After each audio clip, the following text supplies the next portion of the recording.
Hey everybody, thank you for joining us on the TWNRGY Podcast. Thank you very much. What? I just wanted to give you guys some tips on where to find us.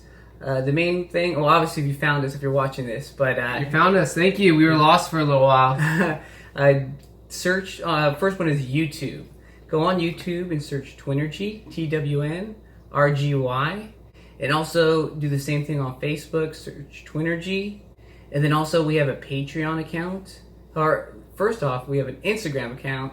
Do it for the gram, y'all. Gram it up. Grammy season's coming up. Yeah, folks. Get those grams. Award-winning. Likes, comments, whatever. But yeah, search for us on Instagram. Search TWNRGY. And then also, Patreon. We have a Patreon account. That website is www.patreon. And it'll be /TWNRGY. And on Patreon, you'll be able to see our videos, and you'll have an opportunity to contribute if you'd like, whether it's monthly or a one-time contribution. There is expenses that are factored into this, whether it's posting and other things of that sort. But if not, feel free to continue to watch us for free and enjoy the material that we put out. And Adam has some other information in regards to how you can find us. All right. The other things you could do to find a place to, say, listen to us on is go on Apple iTunes, go on that search bar, type in TWNRGY, TWNRGY, and then our podcast will pop up. Also, the same for Spotify. Just type in our TWNRGY name. It'll come up. And then go on Stitcher. It'll come up and you'll find us, and you could download an app for Stitcher and Spotify on your phone. This way it makes it easy to get there, on the go. Yeah, if you have Apple, it's already on the phone, I believe. Yeah, you already have the Apple iTunes app on there. So yeah, Apple, Android, whatever you have, what your affiliation, just whatever site you find yourself on. Download Stitcher or Spotify app. Type in TWNRGY and you'll find us. And once you do find us on YouTube, if you could subscribe, that'd be amazing. It's just as good as contributing financially sometimes. You can subscribe on iTunes as well. Subscribe on iTunes. Don't forget that. Leave comments, leave suggestions. We're open for it. Open, ready for any suggestions and comments that you may have. Just let us know. We'll continue to bring information about health and wellness. And just want to say thanks again for listening to us. I'm Aaron. And I'm Adam Fernandez. With the TWNRGY Podcast. Love you guys. Take care. Take care. Love you. What up, everybody? This is the TWNRGY Podcast. Woo! I'm Adam. I'm Aaron. And today we're kind of having a book report on we are? We are having a book report on a couple different books that we've read. We both read them, but we're going to talk about a different book. Adam got a late fee when he returned it to the library. Yeah. The library being Aaron's bedroom, he charged me $5. Like $5 a day? Late fees are there for a reason. If you don't follow them, then you get charged. Yeah. He's not very lenient. Hey, man. So, he's like $25 now. Yeah. The book that I selected is called The Obstacle is the Way. It's a pretty... I didn't write the author's name down, but it's a great book. That just so many of us go through life not wanting to have any kind of adversity or obstacles in a way. We have this kind of plan, what we want to do, and we want to go straight to it. But the book teaches us to embrace these obstacles and to be better prepared for whenever we happen to go kind of head-to-head with them. Yeah, because think about it, the best laid plans go right. People always want to think that they're going to just chart out their life, but stuff happens along the way they don't plan for. You can't plan for everything. I agree. And so, like, just some of the examples, it has a lot of different people that he talks about and relates their story and obstacles that they faced. Some in particular, like President Obama. He had John D. Rockefeller. And also... Teddy Roosevelt was one of them. Teddy Roosevelt was one of them. Jack Johnson, the boxer. Yep, Marcus Aurelius. Also, he had this POW from the Vietnam War and kind of had a good story about him. And just a lot of other people. And just like a few of the key, like, important names of some of the stories that are told within the book. So, I don't know. It's just... good that I'd say the title says it all. The obstacles away. Kind of like I said at the beginning, all of us have these laid out plans what we want to do. Example, maybe finish college. I'm going to finish college in get a good job. 2021. and then all of a sudden you're about to finish, and then 4 more classes come up and that you didn't even know that you had to take. And so that's an obstacle that you did not foresee, and then you end up passing those 4 classes and passing the rest of the classes that you had to do, but it was an obstacle, you overcame it, and you can do it. Yeah, just be able to think on the fly, and don't just think because one blip comes on the radar that you weren't expecting, it throws everything off. There's always another route. Don't just think that one route that you had planned out was the only route. Yeah. And the author does a really good, he has a good way of explaining all these different people, the obstacles they faced, and how the reader can kind of put themselves in those shoes, and then go and face any obstacle and reach their goals that they want to attain as well. So it's just kind of good for the individual who needs a little bit of guidance in order to get past the obstacles that they have in life. So it's good. It's kind of repetitive because they tell different individual stories. Like Adam was saying, some of the people that we mentioned earlier, they had similar situations where they had to overcome something. So the best thing is that he's doing here is going in repetition to let people know that, hey, when you experience adversity, whether it's physical, whether it's mental, whether it's something that's out of your control, don't think that it's the end-all be-all and you still can't accomplish a goal. Because if you think hard enough, you'll find a way around what's blocking you from accomplishing your goals. Yeah, it just helps to know that here are these like big figures of President Obama, John D. Rockefeller, have faced obstacles within their life, even though they're like at the pinnacle of where they could have been in all the free world at that moment in time, and they still faced obstacles that they overcame and became a successful person. Yeah, and use these situations that become your obstacle. Sometimes use them to your advantage. The one that they gave as example was that President Obama, when he was running for office the first time, it was his pastor had mentioned some racist white remarks, and so it made him look in a bad light. But he used it to his advantage to say, yes, I do go to that church, but no, I don't follow those views that he has. And somehow, some way, he used it to his advantage, which is awesome. So don't just think as a hurdle as a problem. Think of it as a solution. And something that can possibly help propel you to your end goal. Bam. So there's another story about this guy, James Stockdale. He was the Navy POW. And he was in the Vietnam War. He's a fighter pilot. His plane was downed. He was caught by the Vietnamese, and he became a POW. And then, like, here he is. He's caught. He's a prisoner of war, and he's amongst all these other prisoners. But the thing was, he had this burden on his shoulders. He was the highest-ranking Navy officer caught by the Vietnamese in the Vietnam War. And so then that just had that prestige, and then he just knew that, like, one thing, his obstacle is that he's a prisoner, but he had to be a leader to these other men who were prisoners or POWs as well. And so he took that, and he was guiding them and helping them, and amongst the torture and all the different things that happened to him while he was a POW. And he was even offered many a times that, hey, we'll let you go. But he knew that that obstacle of being a prisoner, he had to stay there in order to help the other guys.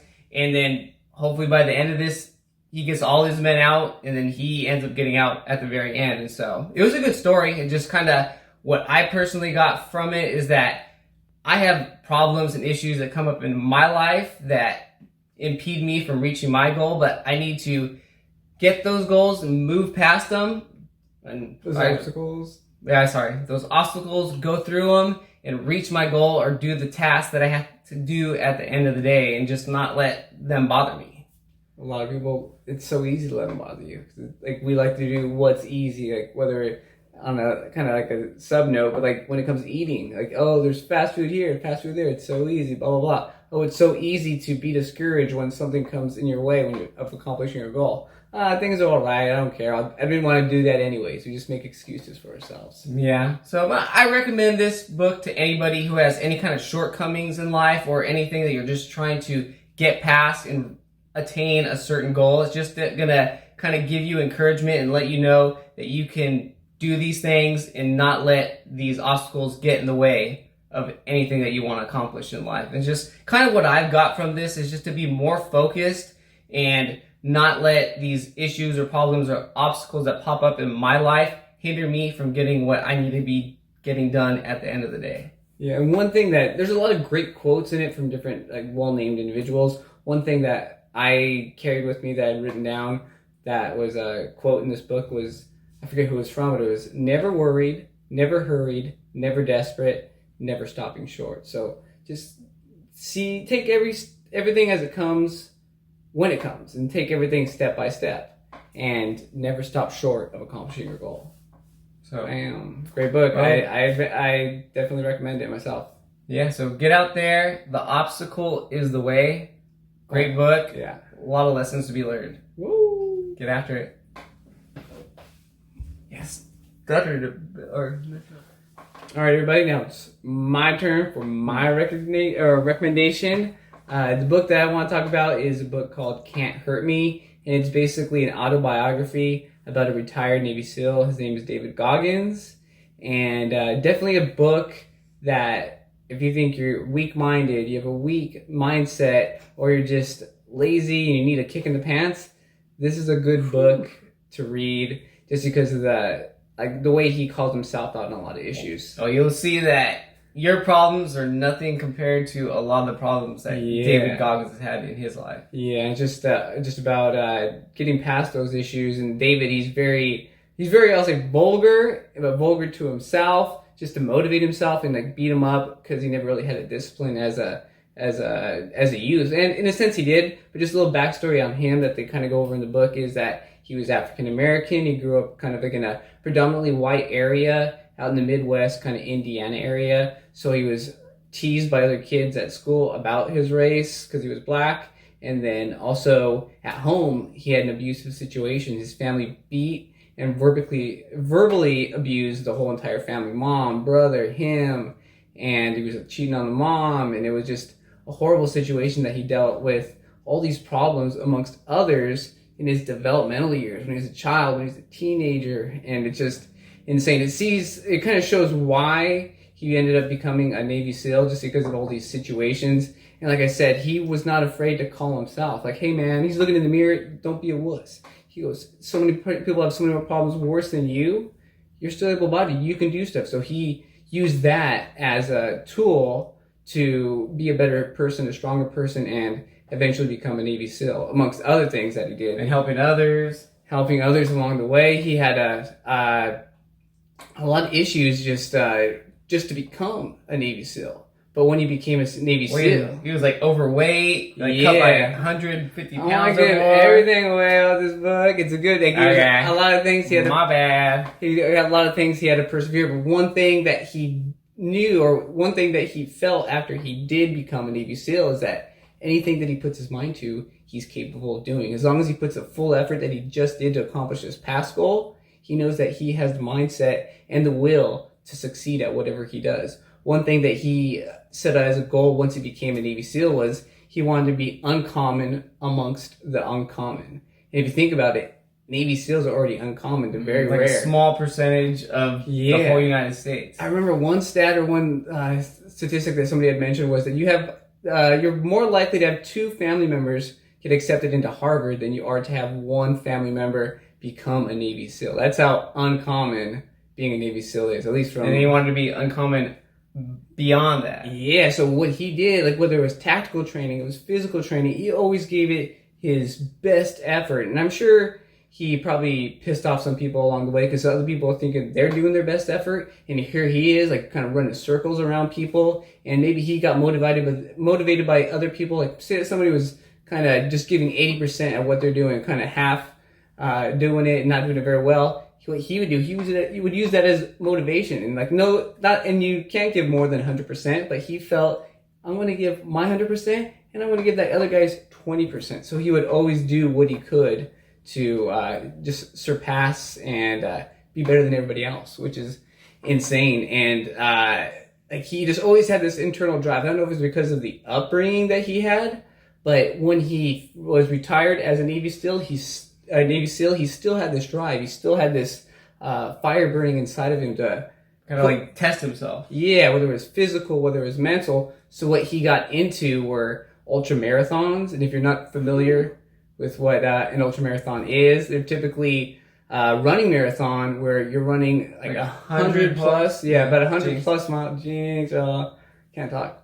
But yeah, you're running like 100 plus miles, and it's in crazy terrain. Sometimes one of the ones he talked about was he was running through Death Valley in 100-degree temperatures and just crazy terrain. And also one of them was in Hawaii, where you're climbing up these mountaintops. It's kind of the rainy season. The humidity you have to contend with. That dehydrates you even more. And you have the mud that you're running through, and you're running 100 miles, and you're running up hills in the mud, which is insane. If you ever attempted it or just ran in sand or whatever the case, you know how difficult running up a slippery mountain can be. But he always wanted to push himself and to test his limits. Like I said, people probably think, oh man, he's just pushed himself physically. But when you're doing something so daunting as a 100-mile marathon, it's definitely a mental aspect that goes with being successful at pursuing this. Because you have to freaking test. You have to like put yourself in that position. Okay, I can do this. You have to tell yourself, I can do this. I can do this. Because so many times you want to be against yourself. I don't know. I can't do this. My leg hurts a little bit. I'm not even gonna try. But you just paper cut. You have that positive self-esteem to push yourself and make it happen. Yeah, because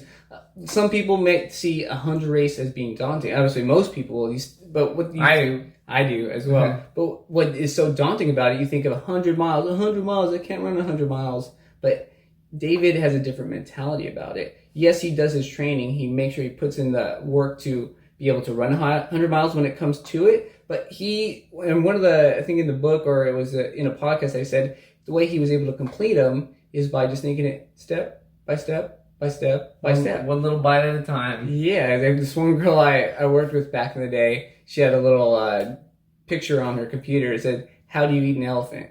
And then ... one bite at a time. Same thing with the marathon. You don't think of 100 miles. You just think of each step that progresses you to that 100 miles. Think about if you're going to school, like, oh, hey, I've been out of, I haven't gone to school or gone to college in about 6 years. I'm going to go back, but it's going to take me 4 or 5 years to complete it. People like to think about that whole 5 years, like, I don't know, about 5 years, studying, classes, grades, tests. It's like, you get into it and you take one class or a couple classes and you just migrate on. You don't think of the daunting task as a whole. You just think of those chunks of classes that you're going to have to take in order for you to get that degree. But that's what David did. Mentally, it wasn't just a physical thing. Mentally, he told himself, slow down, be in the moment, take one step and then take the next. And that's a great way that you're going to be successful. Just take the steps necessary. Don't think of the whole journey in one big summation. But then also one thing after reading this book, 2 things you're going to recognize. You're going to recognize how lazy you are.